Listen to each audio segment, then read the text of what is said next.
সাদা পোশাকের দিনকাল ভালো যাচ্ছে না বাংলাদেশে। পাকিস্তানের বিপক্ষে ঐতিহাসিক টেস্ট সিরিজ জিতেছিল টাইগাররা। এরপর দুই সিরিজে আর লড়াই করতে পারেনি নাজমুল হোসেন শান্তর দল। এমন পরিস্থিতিতে ওয়েস্ট ইন্ডিজের বিপক্ষে মাঠে নামতে চলেছে বাংলাদেশ দল।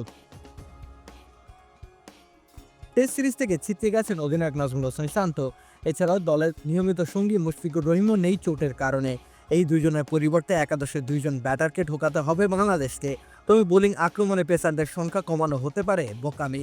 ওয়েস্ট ইন্ডিজের উইকেট অনেকটাই পেস বান্ধব, সুতরাং একাদশে নিদেন পক্ষে তিনজন পেসার থাকা চাই। অন্যদিকে মেহেদী হাসান মিরাজ প্রথমবারের মতো টেস্টের নেতৃত্ব দেবেন। তার সাথে স্পিন বোলিং ডিপার্টমেন্টে আরও একজন বোলারের প্রয়োজন হবে বাংলাদেশে।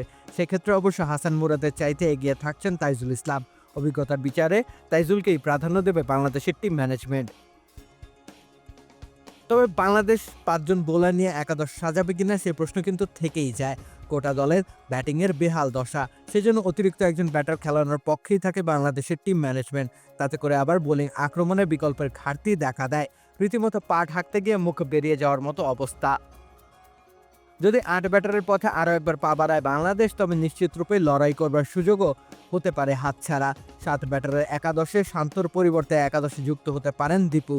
ওপেনিং পজিশনে জাকির হাসান, স্থলাভিষিক্ত হতে পারেন সাদমান ইসলামের। যদিও তারা কেউই ছন্দে নেই, তাদের যে কোনো একজনের সঙ্গী মাহমুদুল হাসান জয়।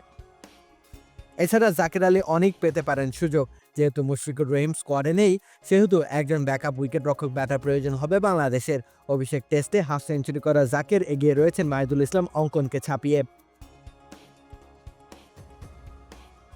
তিন পেসারের আক্রমণে হাসান মাহমুদ ও শরীফুল ইসলামের সঙ্গী হতে পারেন তাসকিন আহমেদ।